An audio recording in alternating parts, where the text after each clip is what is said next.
And hello, everyone, and welcome to Open, the show that's opening the Bronx and the rest of the world right to you. I am Daren Jaime. Today, we'll update you what's happening in and around our borough and New York City. Coming up, we'll discuss the most effective measures parents can take in helping their children manage food allergies during the upcoming school year. Then, we'll talk about how FreshDirect is highlighting and supporting several local New York area brands. And then afterwards, we'll explore a picture book serving as a poignant reflection on matters of race, class, and labor. More details a little later on in the show. And then following that, we'll learn about a unique project that pays tribute to those who've lost their lives during the COVID era during the art of dance. Well, lastly, we're going to converse about a not-for-profit organization that's creating a valuable economic opportunity by fostering careers in the food industry. So stay tuned because all this and much more is heading your way because right now, we're officially open.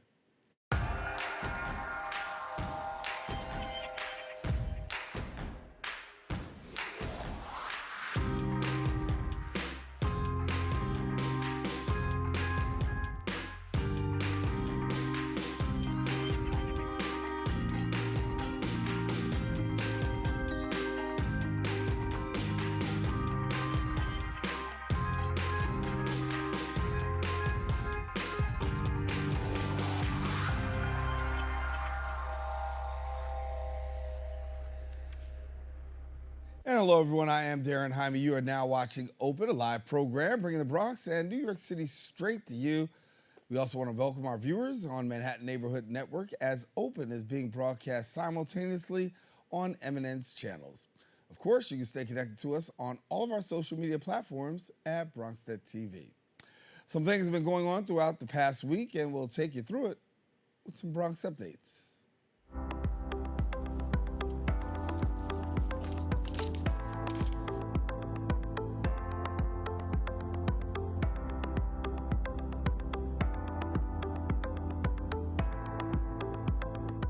And we begin with health news. In May, the official declaration of the end of the COVID-19 emergency brought a sense of relief.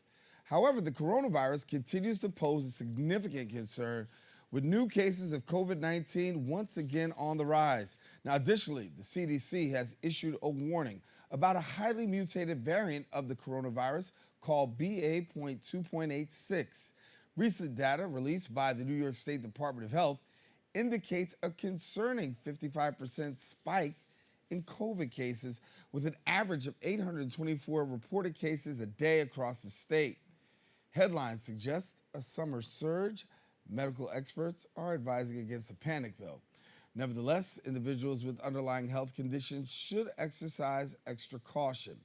The CDC emphasizes individuals over the age of 65 are at a higher risk of experiencing severe cases of COVID-19, and the increased risk may lead to hospitalization, the need for intensive care, ventilator support, or even in some cases, fatalities.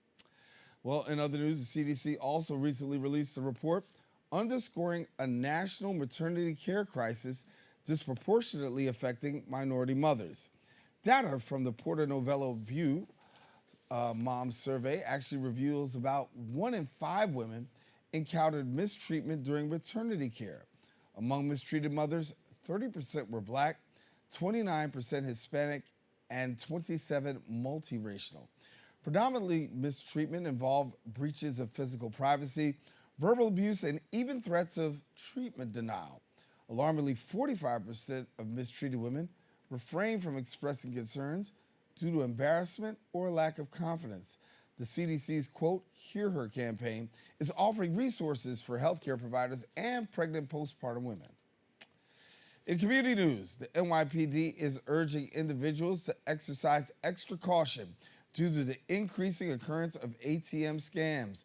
Now, according to the NYPD, scammers are employing a technique involving the installation of skimming devices on ATM terminals. These devices, designed to illicitly capture sensitive customer service information from various types of cards, including credit, debit, and EBT cards.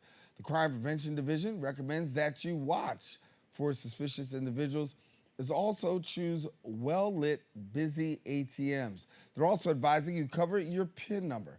Put your money away and make sure you have your card and receipt before exiting the ATM. Well, that is all the time we have for our Bronx updates. We want to encourage you to stay with us. We're taking a quick break. We'll have more open when we return.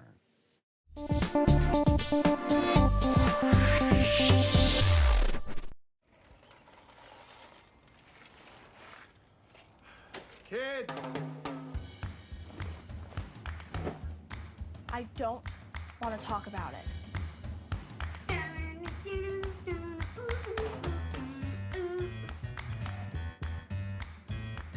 I don't want to talk about it.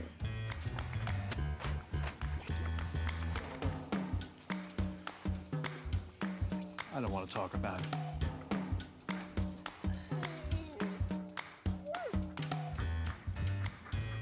I don't want to talk about it.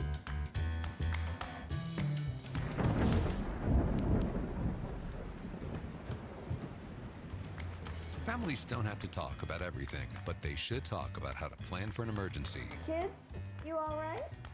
This family's prepared. Get tips and resources to make your family's emergency plan. Go to nyc.gov/readyny or call 311 for more information. And we are back. Over 85 million Americans, spanning children, teenagers, and adults, grapple with food allergies and intolerances.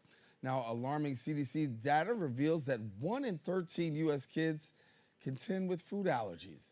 As schools reopen, parents must prioritize readiness and also grasp some effective steps aiding their children and peers in managing these allergies.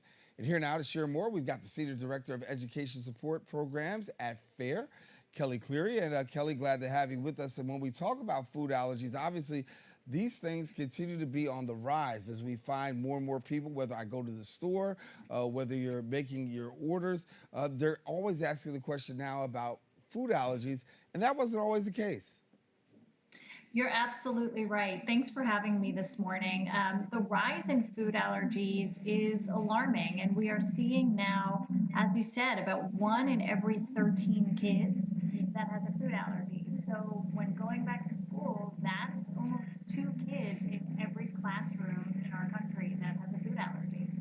And I understand also there are devices that are available really that can help when it comes to a situation where a child may incur a food allergy and action needs to be taken.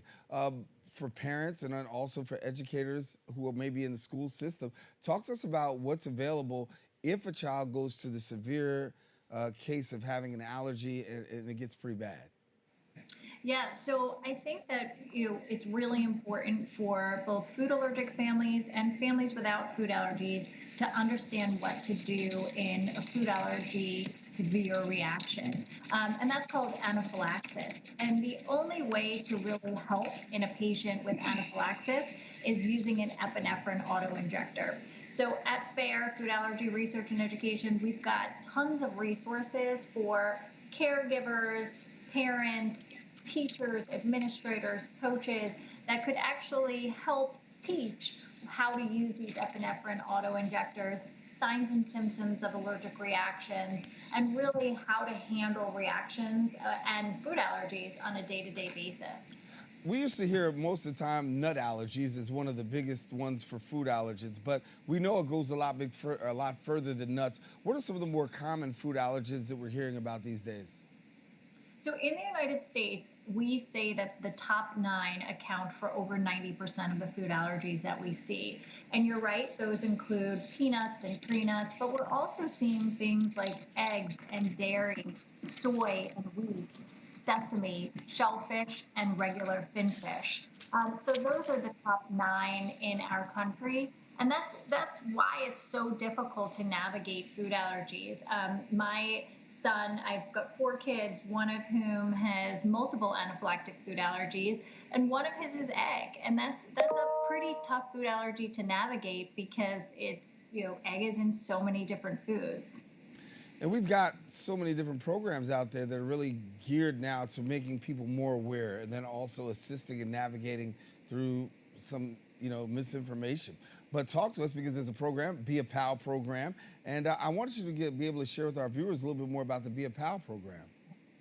So Be a Pal, PAL stands for Protect a Life, and that's a program that's geared toward elementary, middle school, and high school kids. And it's really teaching kids how to be a better friend to those kids with food allergies.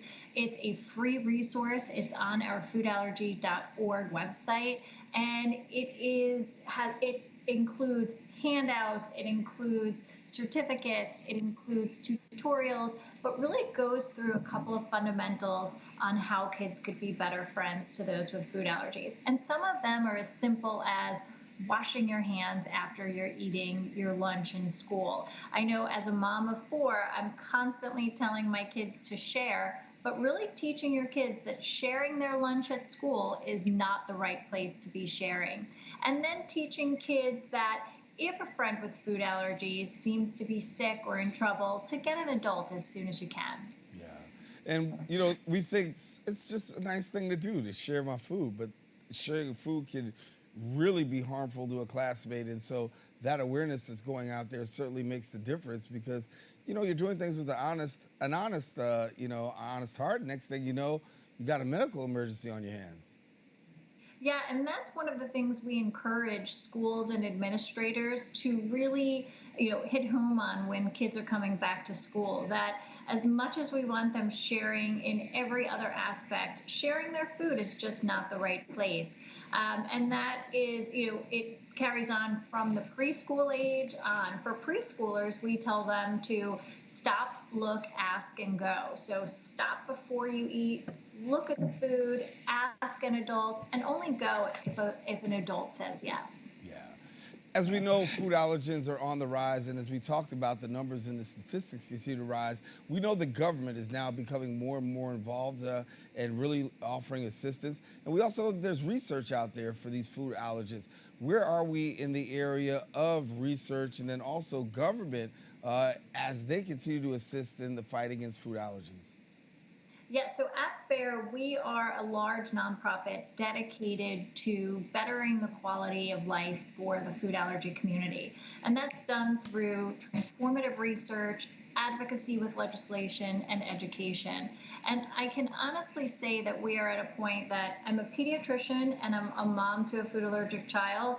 I have lots of hope with where the research is going, that there are going to be improvements that we're seeing, and that's all made through the efforts that we're seeing in the food allergy community at large. So there are lots of efforts going on right now, and I'm hopeful that we're going to be in a place that's a lot different than where we are today, and certainly where we were a few years ago. So what is the common things that a person can do if there is a food allergy incident that breaks out? What is a person, how do we navigate this? So the first thing is to understand that food allergies are serious, but the reactions really can range on a spectrum of symptoms. So sometimes they could be quite mild with a rash or, maybe a child that just has a few hives on their face. But that food allergic reaction can progress. And we often see involvement of things like, coughing, difficulty breathing, nausea, vomiting, diarrhea, and gastrointestinal symptoms, and then could actually progress to change in vital signs with a change in pulse or a change in blood pressure. And that severe part of the reaction, known as anaphylaxis, can be life-threatening. So if you see someone with a food allergy that is having some type of reaction, important to administer an epinephrine autoinjector and then call 911. So really knowing what to do. Patients with food allergies always need to be carrying that epinephrine autoinjector. I can say as a parent, there were many years that I was carrying for my son. Now, as he's getting older, really teaching him how to advocate for himself. And every time he leaves that door, having that epinephrine autoinjector with him. When you talk about that autoinjector, I know there was conversation that, when it comes to educational institutions, schools, having them present, there's that fine line, if you will.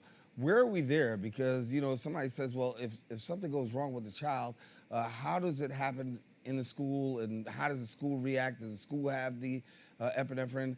Who has it? Is it the child or is it the school? So great question. So the first thing is that would be dependent on the age of the child and the policies of the school.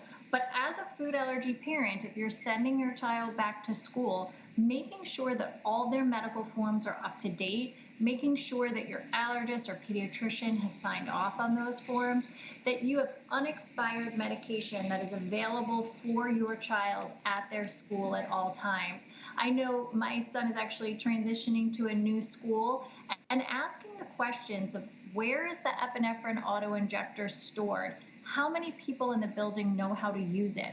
What's your protocol if you go on a field trip where there's a substitute teacher? So back to school for food allergy families often looks a lot different because we're navigating many parts of the medical aspects of care as well. But I really think it comes down to asking the questions and being aware of your school's policy and how the school will work with you. But you're absolutely right. Having that epinephrine auto-injector available at school is very, very important. Crucial, vital, and to have it there could really, intervene in a real serious medical incident. Kelly Cleary, got to leave it there. Thank you so much. Great conversation and great information. That's why we try to bring people awareness. So I said, food allergies, yeah, there's a lot that you need to know. And Kelly, thanks for bringing that information to us today. Thanks for having me. You can find all the resources at foodallergy.org, but I appreciate you having me this morning. Kind of stole my thunder. Good to have you. I'm going to tell people anyway, though, if you want some more information, as she said, go ahead and visit the website, foodallergy.org. Follow them on Twitter and Instagram at Food Allergy. We encourage you, please, don't go anywhere. We got more open. Great show coming up. More open coming up right after this. Jason, let's go see your room.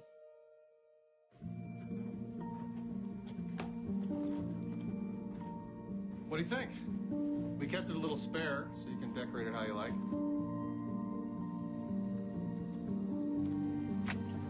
Dinner! Go? Excellent. Yeah, I saw you guys out there.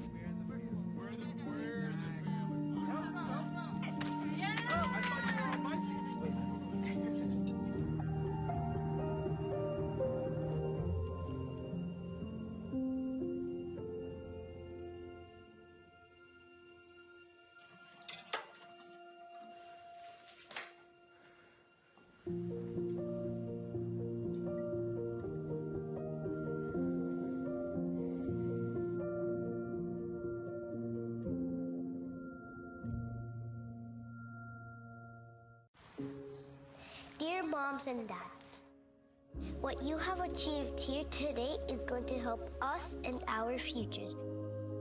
It is why we are coming up on stage to collect your diplomas. You know it's true. Mom, we love you always.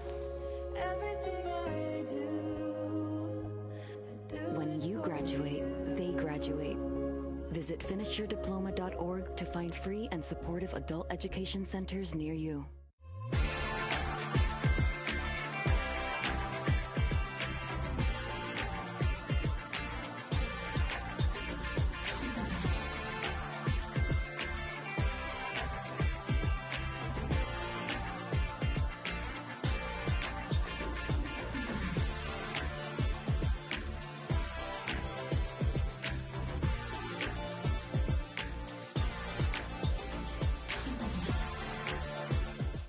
And we are back. FreshDirect is committed to fostering strong relationships with its local partners. Now, throughout the month of August, they've been celebrating Local Month, showcasing and backing various New York area brands, spanning from newcomers to long-standing favorites, including farmers, growers, distillers, and food producers.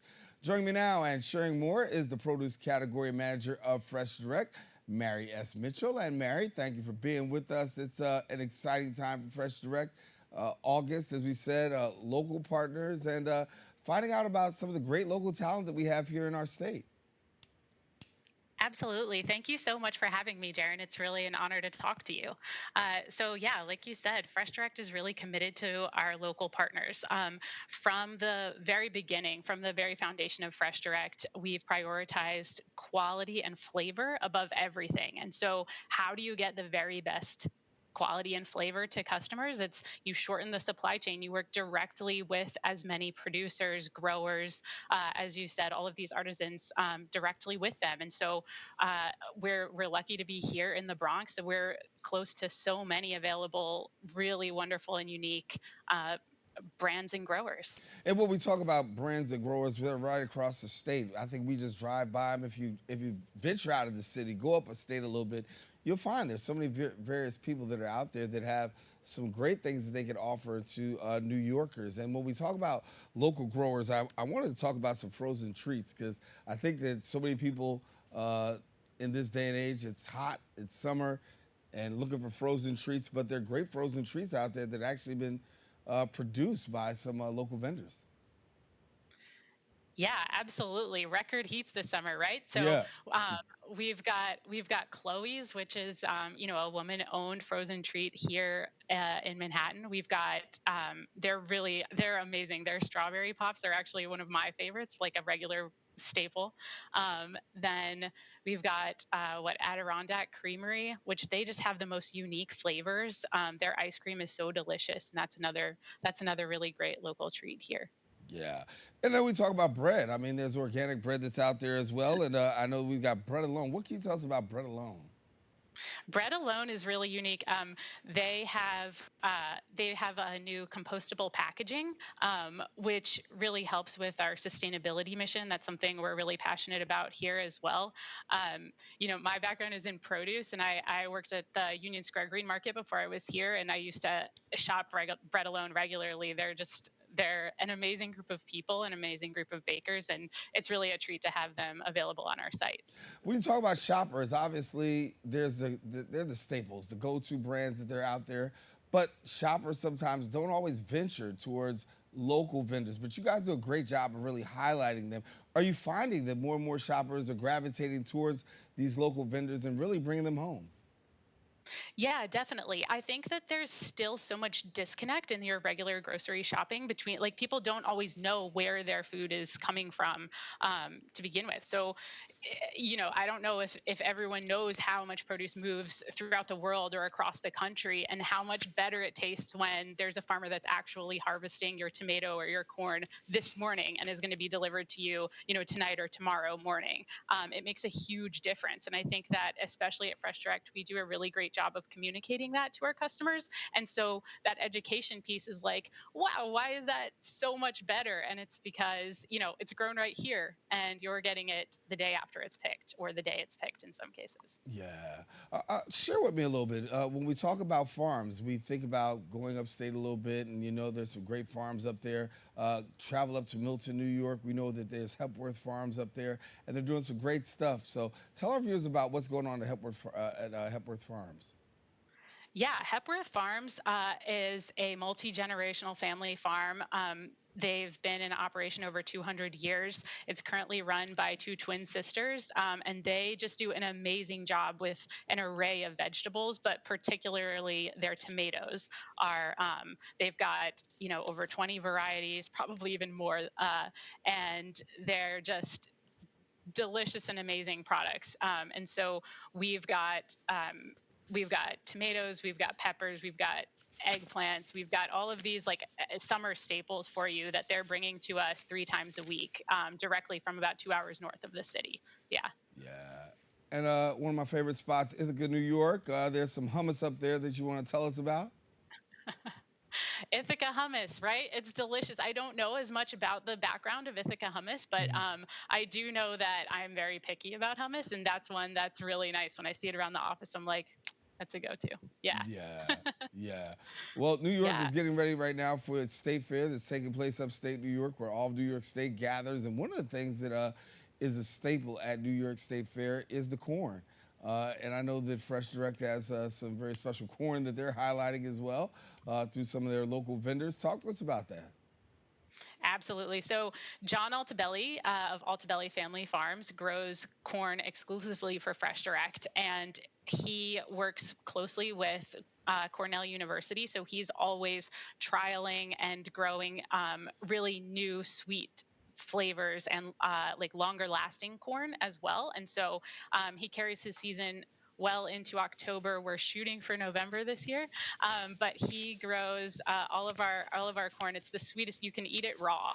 It's really the sweetest corn, and it's grown by the sweetest people. So he's actually harvesting that this morning for delivery this afternoon. So anyone, it doesn't get more fresh than that. That's really special. I mean, yes, I mean that's that's farm to store, like immediately. So usually afterwards, you figure like, hey, it might be a little time frame in between, but this is actually farm to store, and that's actually great. Before we go, what do you want our viewers to know in terms of upcoming things? Oh my gosh. Well, I think one of the main things that I want to share with customers is that we've chosen August to be our highlight for local month because there is just like such a diversity of items across all categories available locally.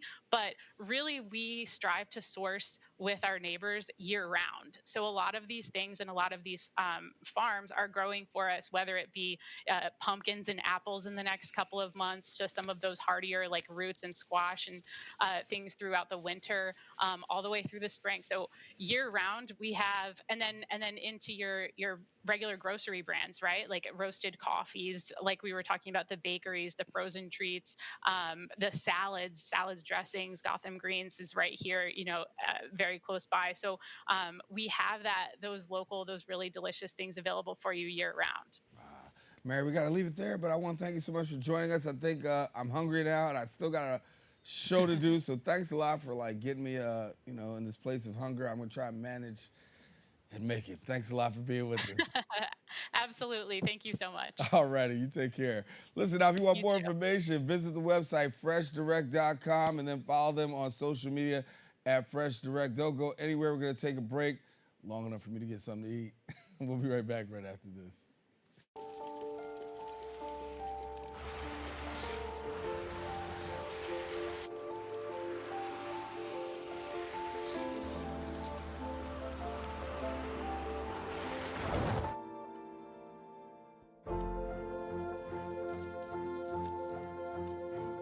Did you know dragging chains can spark a wildfire? Only you can prevent wildfires.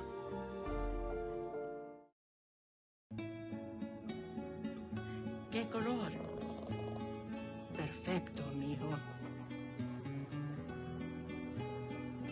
Gracias. Thank you.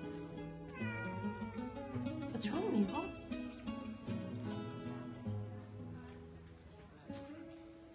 Donating to a pet's medical care is one of the many ways you can help families in your community. Pets and people belong together. Learn more at petsandpeopletogether.org. Most hiring algorithms would scream me out. Some bosses couldn't see me as a leader. I've run this place for 20 years, but I still need to prove that I'm more than what you see on paper.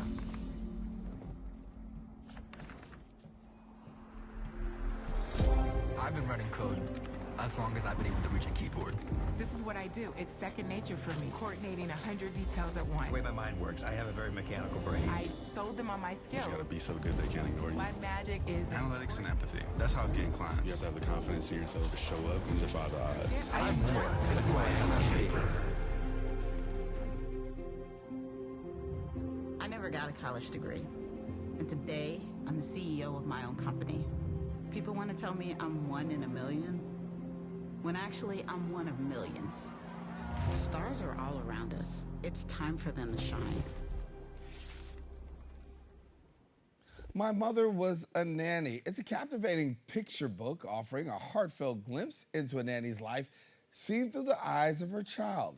The narrator warmly recalls growing up with a multitasking mother who's not only dedicated nanny, but also a beloved friend, talented baker, creative maker, patient teacher, meticulous cleaner, and more. Well, telling us more is the author, the working artist, and the independent curator, Laura James, who joins us here. And thank you so much for having me, Daren. Thank you. It's awesome. I'm so delighted. So are you delighted? Tell me you're excited, right? Because September 5th is the release of the book? Yes, it is the release of the book. And, just to hear you speak about my mother is just wonderful. So, yeah.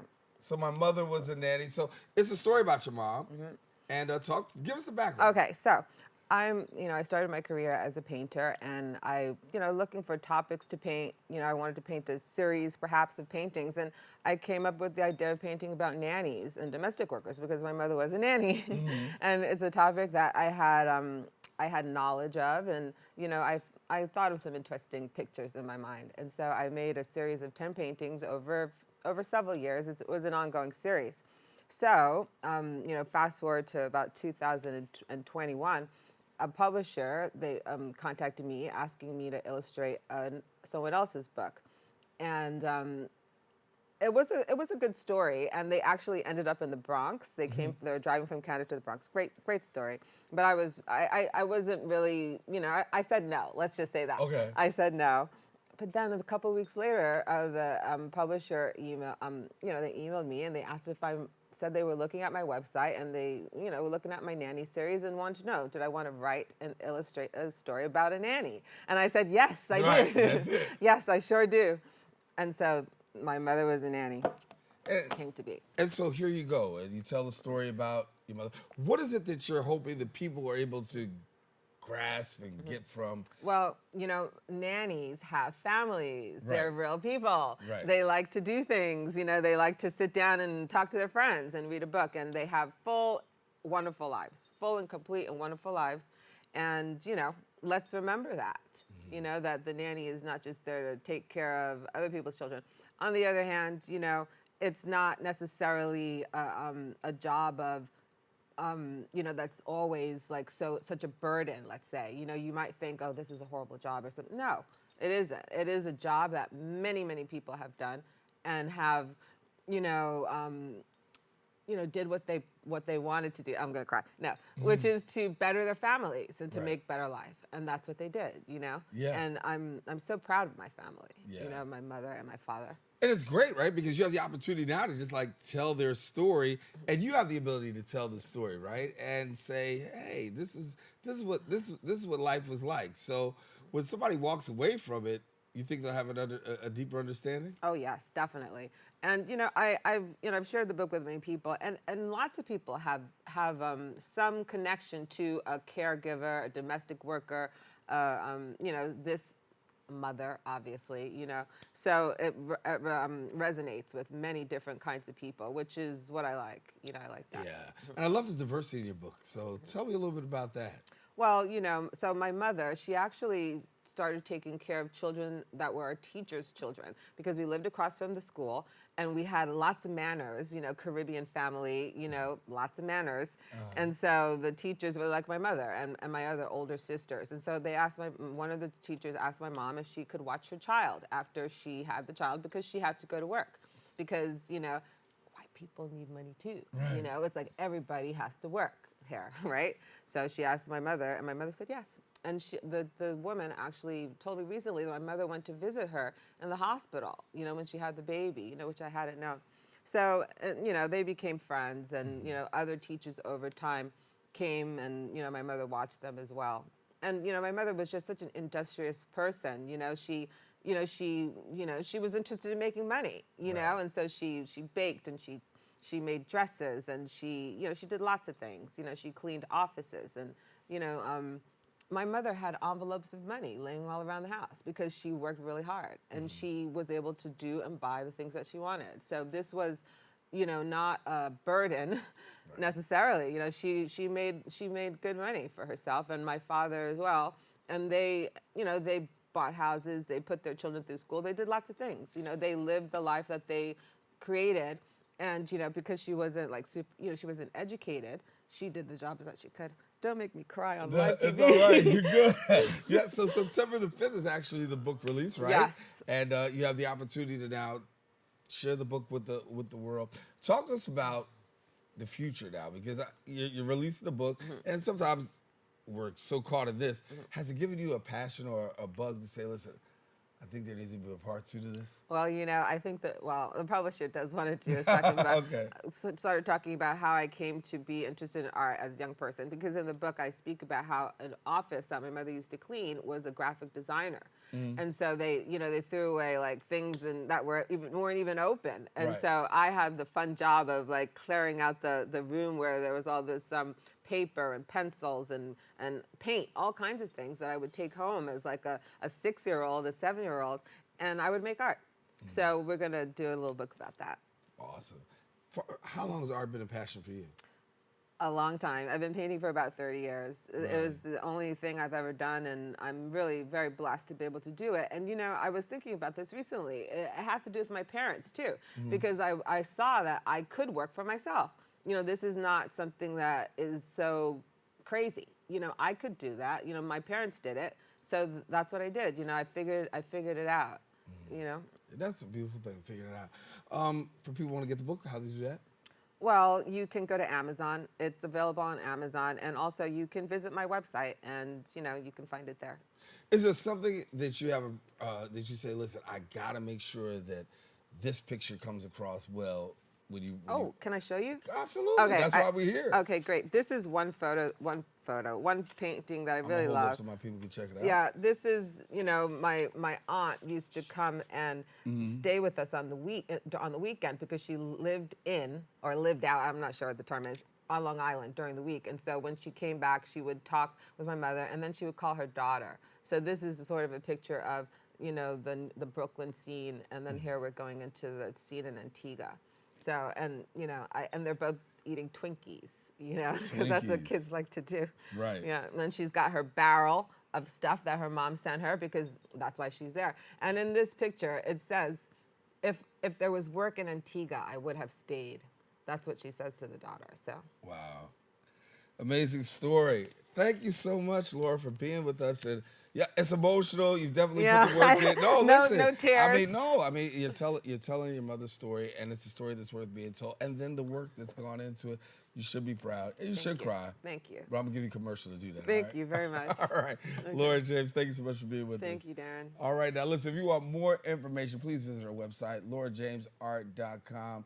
Follow them on Instagram at laurajamesart. We encourage you to do me a favor. Don't go anywhere. We'll be back more open coming up right after this. Thanks. Even though we didn't grow up together, he's my favorite brother. Hey, sis. I'm the baby of the family, and he's the gentle giant. What you know about poor Georgia? Man, please, that's a classic. You know when they say people are a rare breed? Yeah, he's that. Sorry, I'll be back in a few hours. Don't worry, Shag. You know I'm for you. I know. Go get the football. That was my favorite memory. He was always for ya. This is a true story of me, Bridget Floyd, and this guy, George Perry Floyd Jr., my big brother.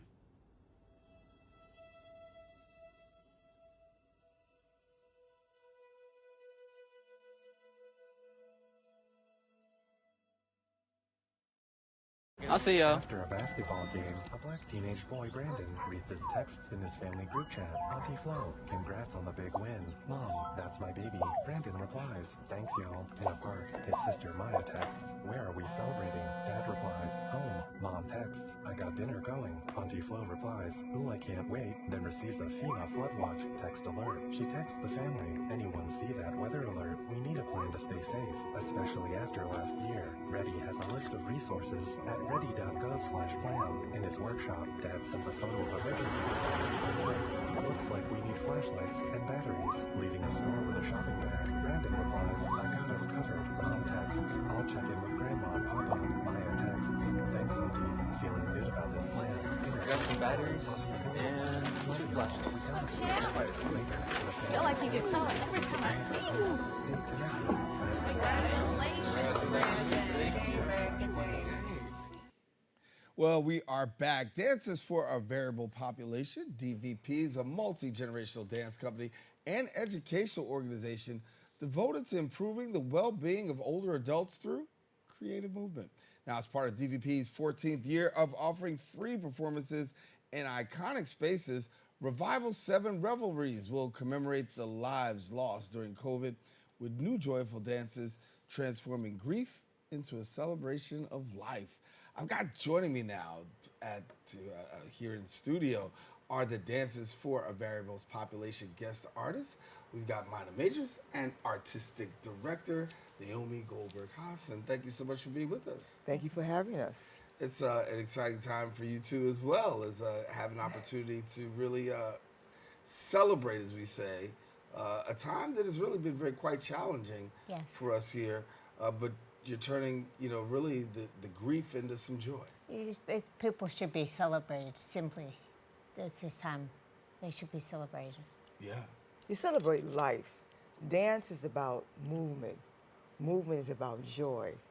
And yes, we're transforming grief into celebration.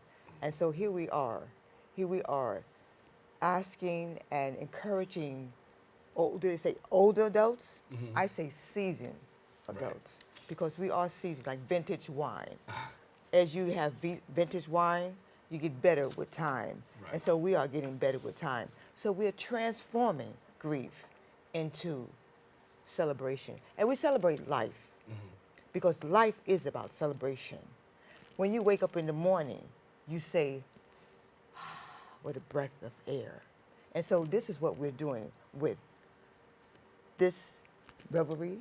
But these people have been very important to us. They've been very important to us. Mm-hmm. Yeah. So with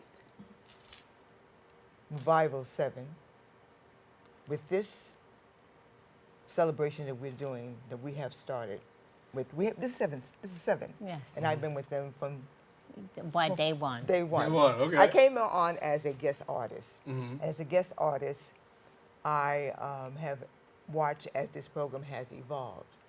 And when we started and we came to this revelation, we came to today with COVID, and we were asked to transform our grief. I'm a hip hop.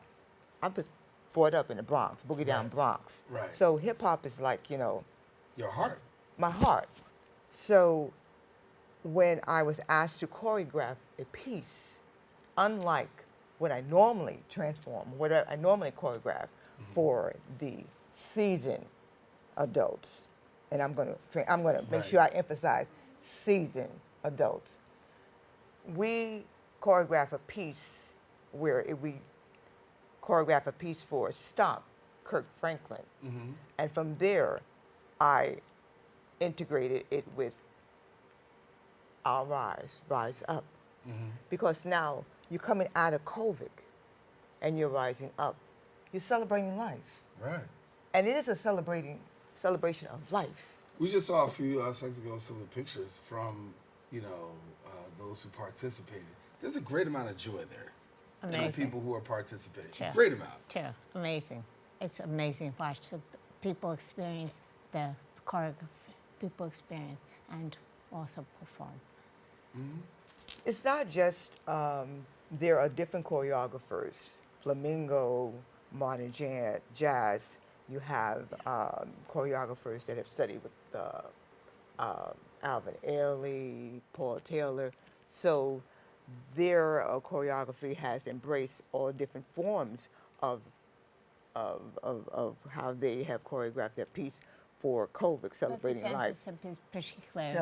They're particularly about people. They're about people, about people. Well, they all come from different aspects, and so we have all embraced different ways that we have come together to celebrate our pieces.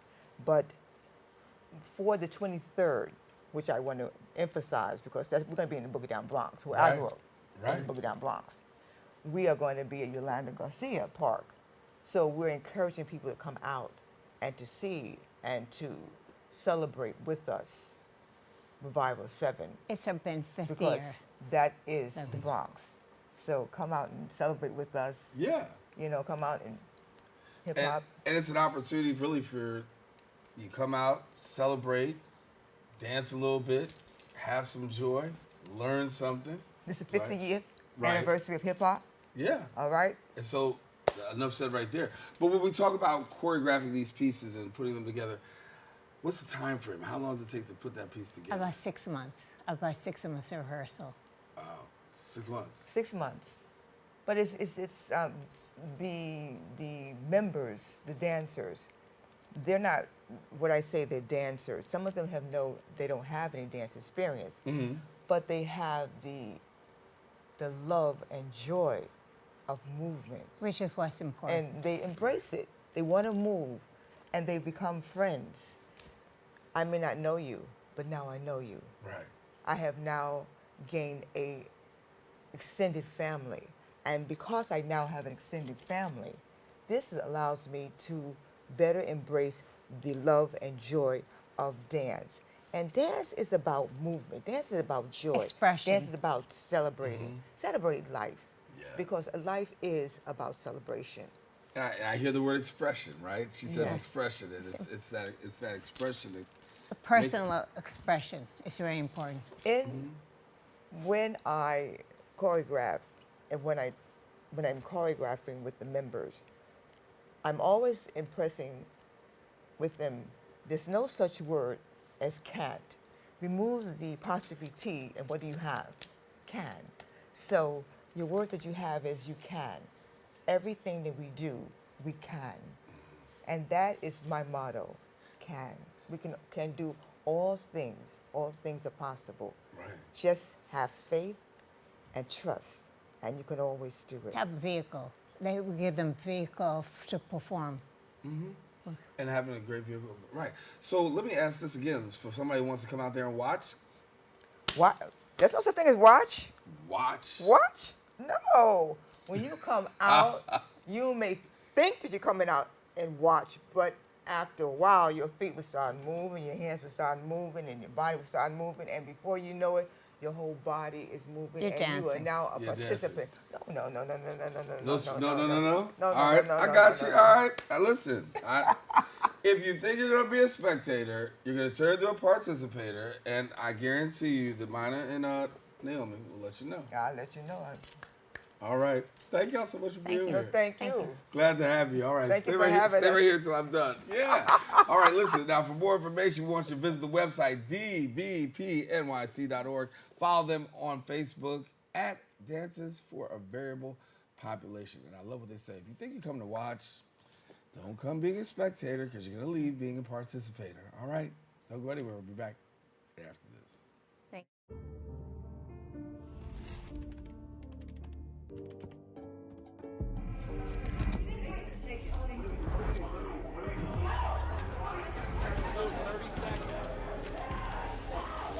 I'm an ex-drug dealer, and I'll be your sub today.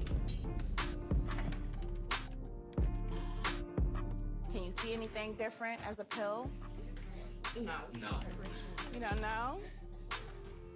Fentanyl is being mixed into everything now. There's only one thing that will save somebody's life. That is naloxone nasal spray. Fentanyl. It's cheap, it's potent, and it's profitable. Why would drug dealers put a lethal dose of fentanyl in drugs if they know it's so harmful? Really just all about the money. I just didn't realize that one pill could change your whole life. More kids should know.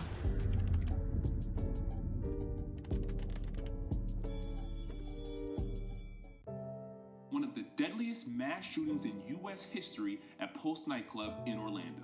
Walking into the building for the first time after the shooting, it was crippling, but it had to be preserved. If you're an ally of this community, speak out. There are more of us together than apart. It is the power of love in its rawest form.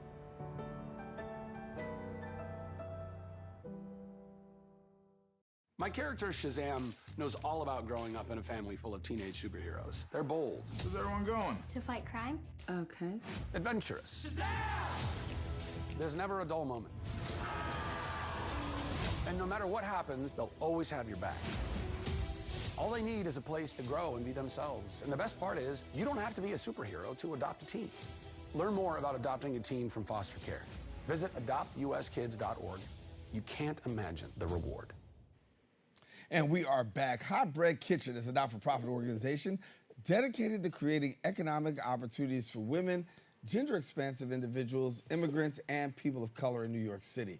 Now, through job skills training, food entrepreneurship programs, and a comprehensive support network, they empower individuals to achieve financial stability and upward mobility. And we got here two very special guests, the Hot Bread Kitchen's Director of Community and Member Engagement, Sonam Choedon, and we've also got Community Engagement Manager Maria Acevedo. And thank you both for being with us. Thank you for having us.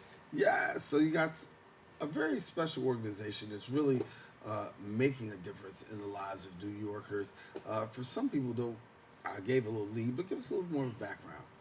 Yeah, Hot Bread Kitchen's mission is to really use the food industry as a catalyst for change in people's lives and to provide free skills training to New Yorkers and really empower them to find their career pathway. Yeah. And Maria, you've got a job of community engagement, so how do you engage in the community? Well, Hot Bread Kitchen has a partner-based approach. We work with hundreds of community organizations across New York City. Specifically here in the Bronx, we work with organizations like Grace Outreach, Part of the Solution, Sanctuary for Families, Children's Aid Society. We also meet members where they are. So that means that we really go into communities to spread awareness of our programs, but also bring our culinary training programs to neighborhoods like Bushwick and hopefully soon the Bronx. Yeah, we're looking forward to having you here in the borough as well. When we talk about culinary training, obviously a lot of people are now, with the emergence of TV shows and chef shows and the whole 9 yards, a lot more people are wanting to pursue a culinary career. So how is culinary training going as far as you're seeing it? Are you finding more and more people wanting to be involved? We have really seen an upward rise in interest in culinary field and in the industry, as well as a desire to really utilize the industry to set themselves up for economic mobility. We have partnered with Small Business Services at New York City Small Business Services to provide First Course NYC, which is a restaurant cook apprenticeship program. So really meeting and matching interests and needs of New Yorkers with our programming. And there is a fundamentals program as well, right? So if I want to learn the fundamentals, I can do that? Yes, so we have two different workforce development programs. Our signature culinary training programs and entrepreneurship programs are designed for women and non-binary people. And this program specifically is a 5-week program that prepares members with essential kitchen techniques and baking techniques, as well as professional readiness, and also places them in high-quality jobs. We strive to build partnership with employers who offer benefits that offer set schedules, and our average right now is $17.91. Our employer partners include Google, Restaurant Associates, bakeries like Amy's Bread, and so much more. Yeah, it sounds like you got a lot going on here. So when you talk about the work that's going on, 15 years and a 15th anniversary. Yes, Hot Bread Kitchen has been around for 15 years, and this year we're celebrating our 15th anniversary. 15 years in the making means 15 years of utilizing all of our resources and our experience to really help New Yorkers gain lifelong careers in the food industry. We've worked with over 700 members in the 15 years that we've been around, and we hope to work with many more in the coming years. Yeah, and we also know there's when it comes to working in the food industry, challenges, right? And there are challenges that are particularly faced by those who are in the immigrant community and those also who are people of color. Unpack those for some people who may not be so familiar, because well, what are the challenges? And you would say? It's about access and opportunities, right? For the food industry, it's mainly dominated, like many other industries, by men, and it's led by men. So for women, especially women of color, breaking into the industry and staying in it, it presents a lot of challenges, and it also means that there are a lot of opportunities for us to break through. And for newly arrived immigrants or folks who've been here and maybe are not familiar with the work culture or do not have the language skills yet, we're providing that. We're connecting them to access and opportunities through hard skills training in the kitchen, language instruction with our intermediate English classes, as well as supportive network of referral partners who are able to really meet our members and their needs. Yeah, and I want to talk about HBK Incubates. Yeah, that's our small business program. HBK Incubates has a 3-part program: Seed, Start, and Scale. Seed is a self-paced 5-part modular program where the goal is for small business and food entrepreneurs to get access to templates and tools to come up with their business plan and really see if their idea, which they might be a home baker and are really trying to launch their food business, see if it's a feasible and viable option for them. So that's the first part. And food entrepreneurs who are ready to maybe take their business to the next step can do that through the START program, which will be an application-based program to really, again, access to technical assistance, free to low-cost, no-cost loans, and kitchen space. Yeah. Maria, part of it is community awareness, right? And knowing more about what's going on. How are you guys getting the word out? I mean, obviously this is a great place. I want this is a great place. You get the word out here, but when you're door to door, how are you going about getting the word out to really let people know about these opportunities that are available? Yes, so we're very grateful to have a network of partners in many areas of our work. As I mentioned, in our community partners, our referral partners and employer partners, but also partnering with schools and going out to resource fairs. So we really encourage anyone who wants to learn about our programs to visit us at hotbreadkitchen.org on the programs, or also you may see me around New York City. Please come say hi, come ask any questions, or if not myself, please look for the Hot Bread Kitchen table at community events. Yeah. And community events you find yourselves at a lot of course. And what are the main things that people ask when they stop by in your community events? Yes, what is Hot Bread Kitchen? Right. Even though we've been around for 15 years, we are reaching new individuals every single day. Also, the different types of opportunities, the types of job placement that are available. Mm-hmm. Also, community organizations that haven't worked with us before. I will also say that if any community organizations are interested in working with us, to please reach out to me at info@hotbreadkitchen.org. We look forward to working with everyone. Yeah. Is there any particular area that you find people are gravitating to these days and wanting to be a part of? A particular area? Yeah. So definitely our culinary training program, but we also see a lot of interest in pursuing entrepreneurship. Yeah. And what's so great about Hot Bread Kitchen is that all of our programs are no cost to our members. And for our workforce programs, we provide stipends and metro cards to travel to our training, and really a holistic support in accessing benefits, public benefits, but also accessing resources for housing, childcare, and so much more. Absolutely. Mm-hmm. For people who want more information, what do they do? Go to hotbreadkitchen.org. And as Maria mentioned, if you would like to connect with us, if you are a community-based organization who would like to host us at a tabling event, there are lots of back-to-school events happening right now. Please reach us at info@hotbreadkitchen.org. Definitely. Glad to have you. So thank you for being with us and certainly sharing. And as the school year starts and as we get to the fall, we'll be seeing you around more and more.